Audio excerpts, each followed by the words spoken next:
Bienvenidos, hermanos. Que la bendición del Altísimo te guarde. Estoy hablándoles sobre Jesús. ¿De quién es Jesús? Porque es necesario que creamos de manera correcta. Y la manera correcta de creer en Él es que Él es el Hijo de Dios, el Mesías, que es Dios hecho carne. Y aquí quizás surge una pregunta. ¿Y por qué Dios tuvo que hacerse hombre? ¿Por qué Dios tuvo que hacerse hombre? Bueno, la Biblia nos explica por qué Dios se hizo hombre. La razón primordial es que cuando Dios hizo a Adán y Eva y los puso en el huerto, Dios les entregó todo. Para ellos, para el hombre, Dios hizo todo lo que había hecho, lo hizo para el hombre. Y le dijo, bueno, multiplíquenlo, cuídenlo, guárdenlo, cultívenlo. Y les dio autoridad y poder. Y mientras el hombre estuvo bajo la obediencia a Dios, porque Dios le dijo, todo lo pueden hacer, todo es de ustedes, excepto que coman del árbol del bien y del mal. Eso no lo vayan a hacer, porque ese día morirán. Un día el hombre decidió comer, o sea, desobedecer a Dios y pecó. Y lo hizo porque vino el tentador a ellos, porque fueron atacados por sus enemigos. Y allí en el huerto derrotaron a Adán, que era el hombre que Dios tenía, el representante de la humanidad. Por eso a Jesús también se le llama el segundo Adán.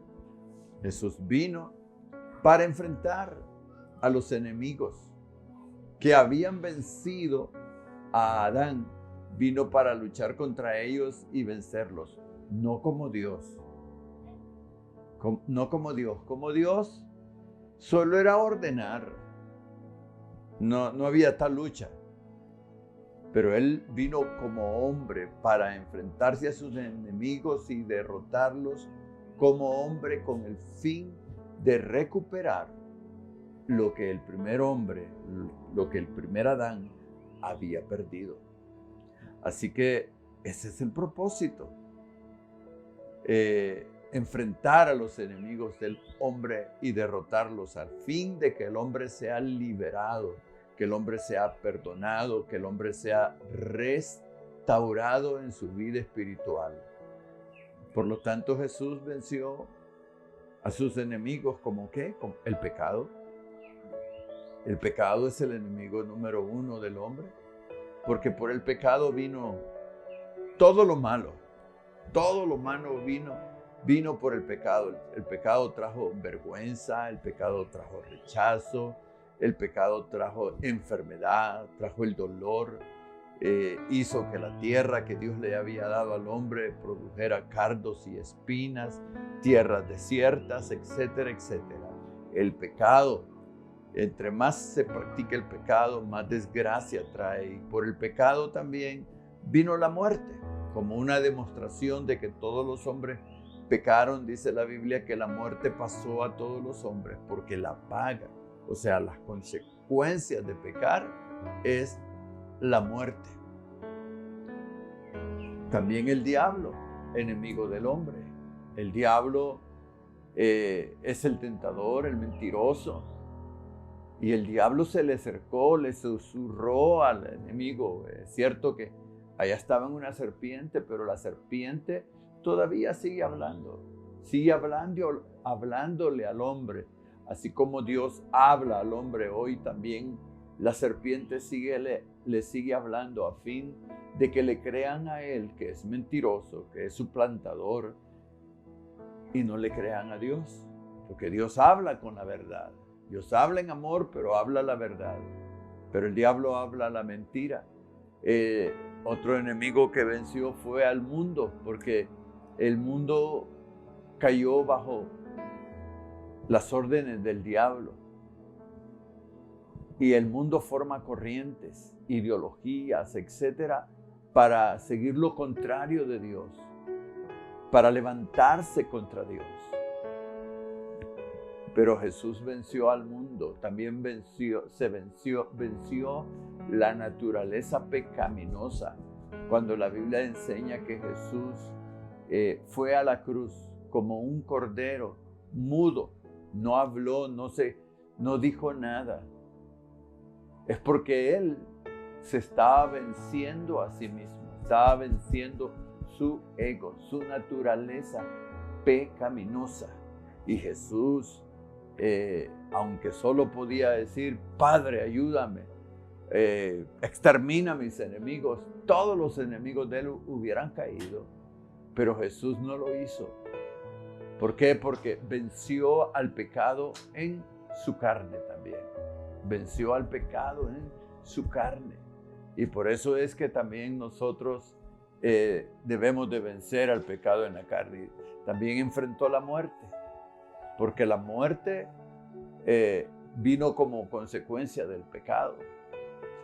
Y Jesús experimentó la muerte porque todos esos enemigos solamente podían vencerse con la muerte. Hay cosas en la vida que solo pueden vencerse con la muerte. Por ejemplo, la vejez, la ancianidad, la enfermedad, el dolor, el sufrimiento. Todo eso solamente lo vamos a vencer con la muerte cuando resucitemos de entre los muertos. Así que Jesús enfrentó a esos enemigos con el fin de que nosotros creamos en Él, que recuperemos esa imagen y semejanza de Dios que puso en nosotros al principio, pero que la perdimos cuando pecamos. Jesús vino a esta tierra y los derrotó con el fin de que nosotros podamos heredar el cielo también y las promesas eternas. Jesús quiere llevarnos al cielo. Jesús quiere librarnos de la condenación eterna. Como dice Jesús mismo, dice, yo no he venido para condenar al mundo. ¿Por qué no vino a condenar al mundo? Porque el mundo ya estaba condenado.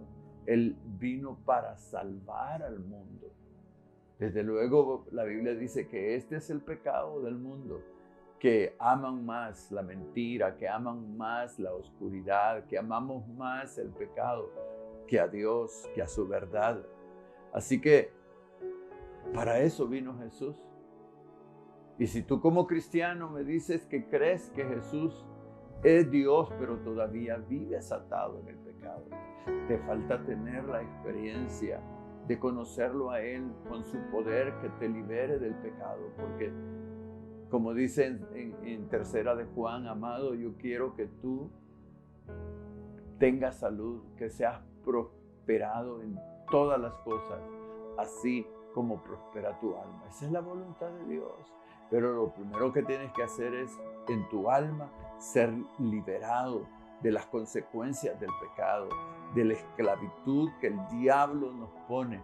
Para eso vino Jesús. Dice la Biblia en en el libro de Hechos 10:38, y cómo Dios ungió con el Espíritu Santo a Jesús de Nazaret. Y este anduvo haciendo muchos bienes y liberando a todos los oprimidos del diablo. Así que deja que la victoria de Jesús sea también tu victoria. Aprópiate de lo que Jesús conquistó para ti en esa cruz, en su resurrección, para que disfrute de la vida eterna, disfrute de tu relación con Dios, ya no simplemente con Dios como Dios, sino con Dios como tu Padre. Eso se hace posible a través de la creencia de corazón en que Jesús es el Hijo de Dios, el Dios hecho carne.